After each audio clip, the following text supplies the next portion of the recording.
Fil-katakezi tal-lum eżisti se nkomplu nirriflettu fuq it-talim tal-Papa Giovanni Paolo II, dak li tagħna mo speċjali hekk kif spiċċajna s-sena tal-Ġublew b'dak li kiteb fl-ittra apostolika fil-bidu tal-millenju ġdid li lilna tgħinna sabiex niġġeddu b'mod personali u biex tiġġedded il-Knisja fi żminijietna. Il-kol nafu li aħna qegħdin ngħixu fi żmien li Knisja għandha bżonn proċess ta' tiġdid qawwi u speċjali proċess interjuri li mbagħad jista' anke joħroġ u jiżviluppa f'realtiet oħrajn, bidla f'ċerti istituzzjonijiet, bidla kif inħadmu ċerti affarijiet, bidla ta' metodi pastorali. U l-Papa rajna kelli dil-bidla kien qed jgħidilna Giovanni Paolo II il-billi nibdew mill-ġdid minn Kristu. U tagħna diversi aspetti li konna qegħdin nimxu fuqhom waħda waħda, u speċjali rajna li kollox irid jibda billi nikkontemplaw mill-ġdid il-Ġesu, li s-sejħa fundamentali tagħna bħala nsara bħala Knisja hija l-Qdusija, imbagħad tagħna il-mezzi kif aħna naslu għall-Qdusija, it-tal personali, il-ħajja tal-liturġija, jum il-ħadd, l-Ewkaristija, il-qrar, u llum ħanaraw dak li jikteb f'paragrafu 38, dak li Giovanni Paolo II sejjaħlu il-primat tal-grazzja. Ħanaqra dal-paragrafu imbagħad inkunu nistgħu nikkummentawh.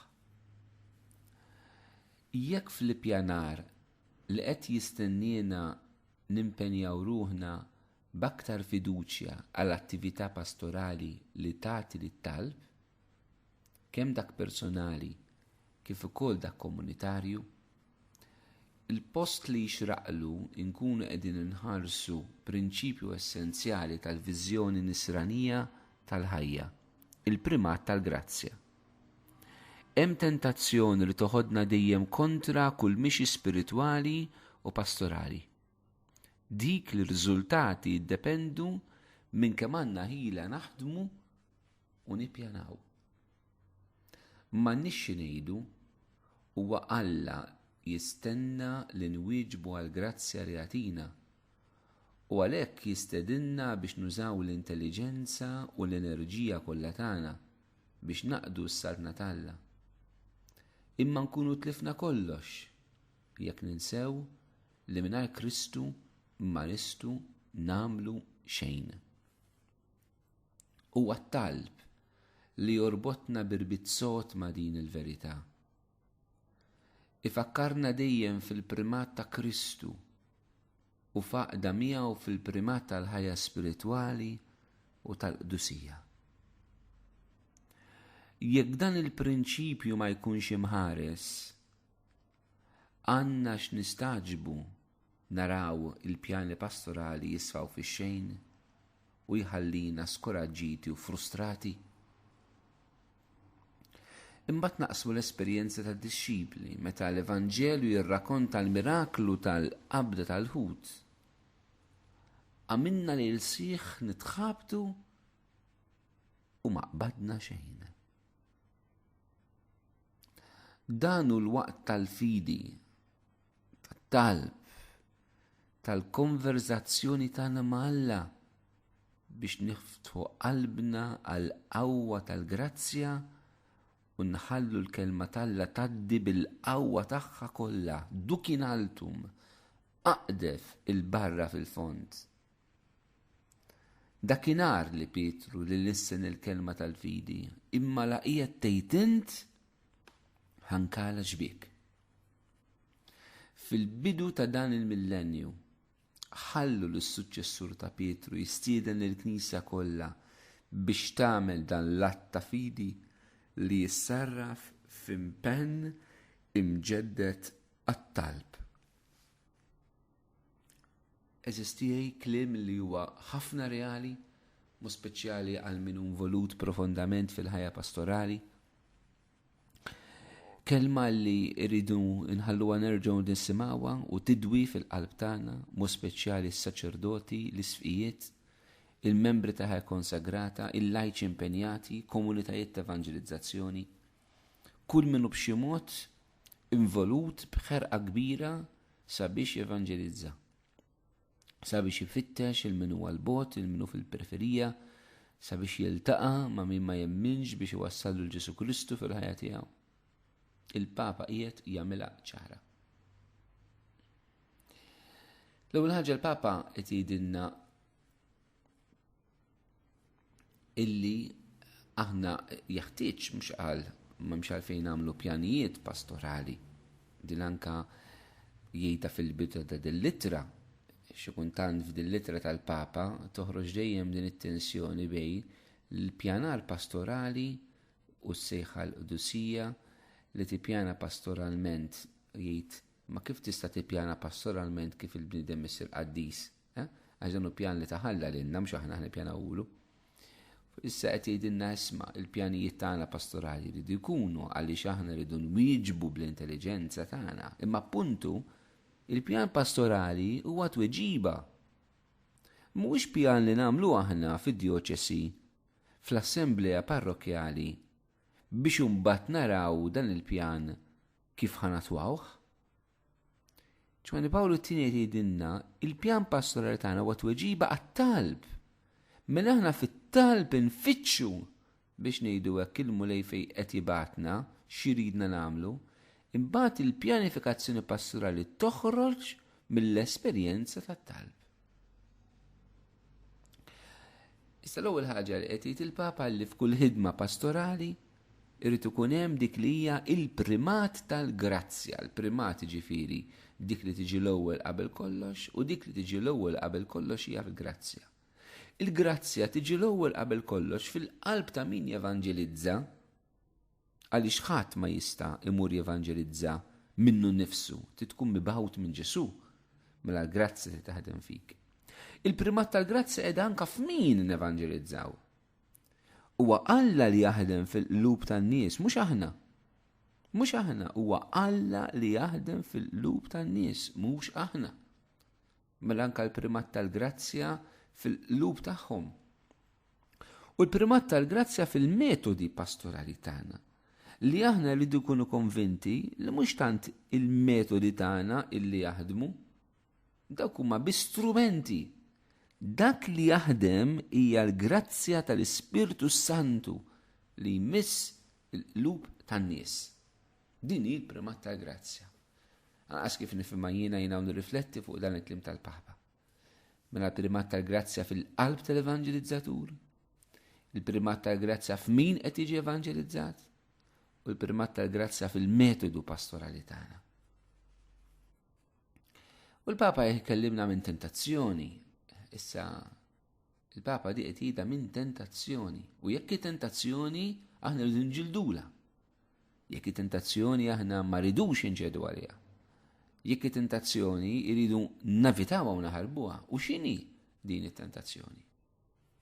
Hemm tentazzjoni li toħodha dejjem kontra kull mixja spiritwali u pastorali. Ma din it-tentazzjoni li ħajsemminha l-Papa hija kontra l-mixja spiritwali tagħna.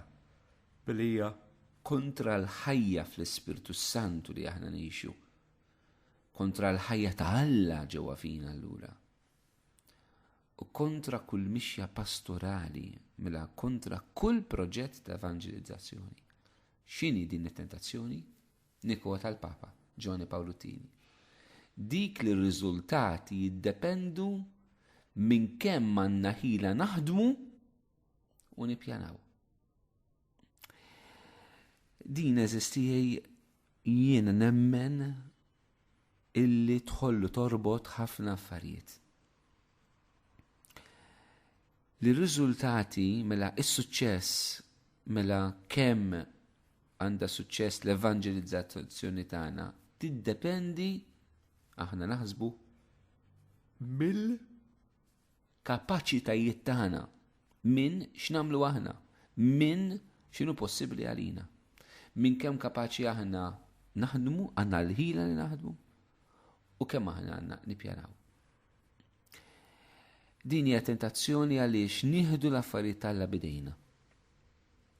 Interessanti li San Franġis ta' Assisi għalih id-dnub oriġinali ma jħares lejh sempliċiment bħala diżubbidjenza lejn kmand li Alla tal-bniedem, imma jħares lejha bħala Alla ta' biex ngħidu hekk is-siġar kollha tal-frott lill-bnedmin, imma żamm waħda lih.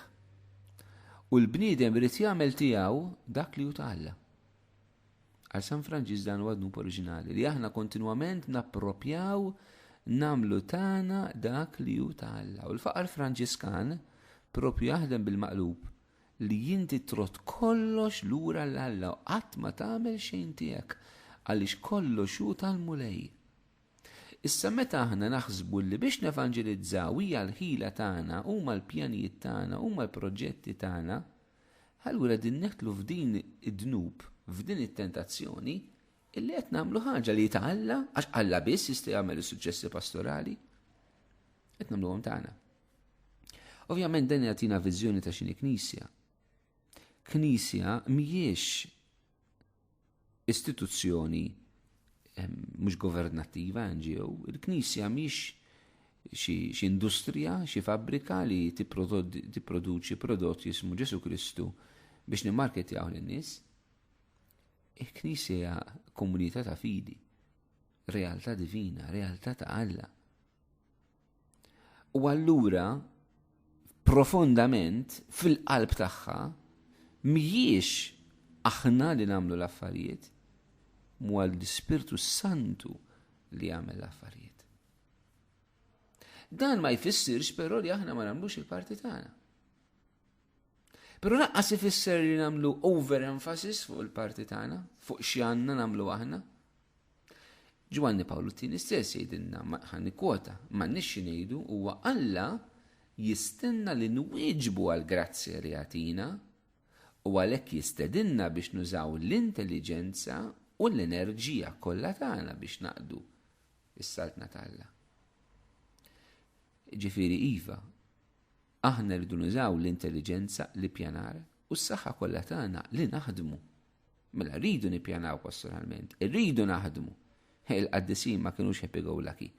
Ħadmu stinkaw biex in-nies verament irġu jsabu lil Ġesu Kristu fil-ħajja tagħhom.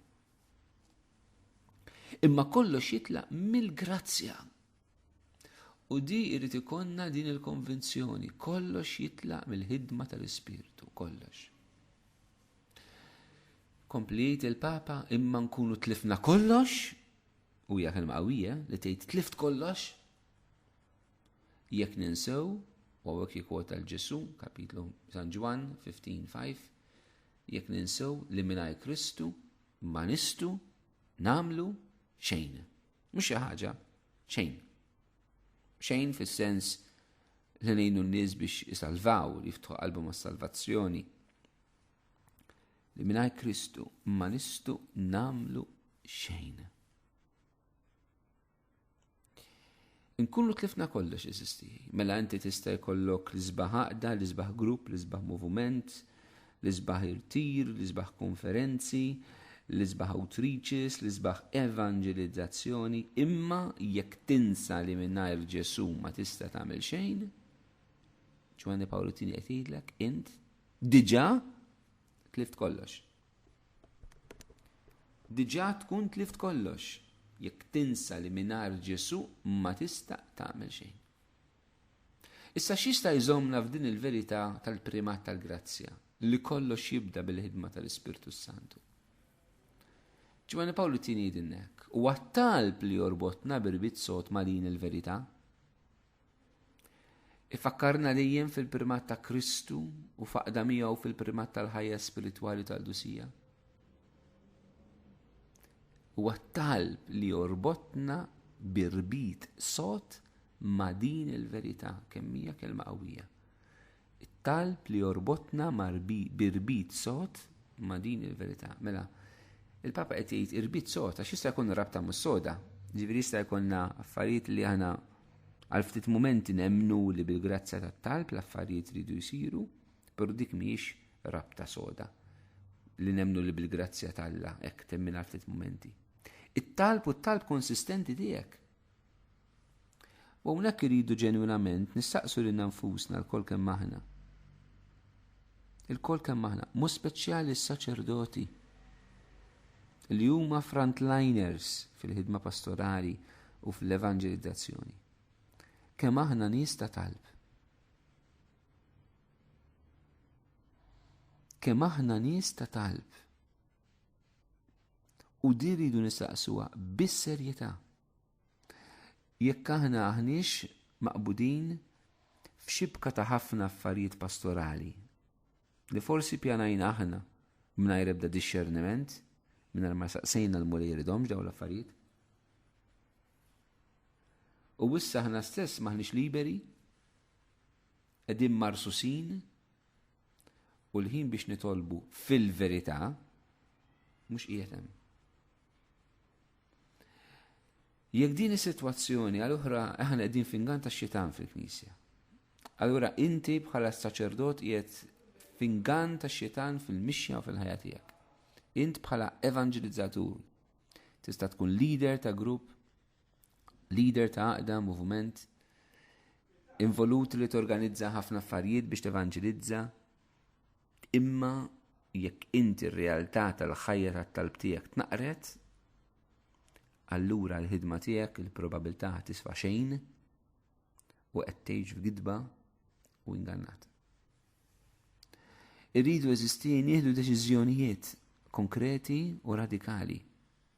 Mhux faċli biex issib il-ħin talb meta n-nies dejjem ifittxuk u dejjem iridu xi ħaġa minnek, meta t-telefon ma jaqafx, l-uffiċċju kollu mimli bin-nies, id-dajri jimtela malajr, l-laqdiet dejjem iridu minnek, il-parroċċa hija dejjem demanding, il-pastoral li tkun qiegħed fiha ma tantx jagħtuk iċ-ċans. It-talb dunnok xi drabi tittisirqu, tittaħrab, però anke Ġesu kien jaħrab eżistih. Dak li ma kienx jagħmel binar Ġesu kien jagħmlu bil-lejl. Meta ma kienx irnexxielu jitlob binar kien jitlob bil-lejl. Forsi aħna m'għandniex dik il-dejjem dik il-qawwa x'aħna għandna limitazzjonijiet tagħna, aħna għajjew, nkunu għajjena. Bniedem irid il-mistrieħ anke adekwat tiegħu. Però jfisser li għandna bżonn nagħmlu restructure tal-ġurnata tagħna. Hemm bżonn li kemm bżonn ngħidu le għal ċerti affarijiet, anke pastorali, ngħidu le. Jiena tolqotni meta Ġesu wara li fejjaq il-kunjata ta' Pietru marru ħafna nies biex ifiqu. Ġesu filgħodu kmin jitlaq jitlob u jiġu n-nies u jgħidu l-wejja x'in isirduk jgħidulhom le jeħtieġ imur x'imkien ieħor.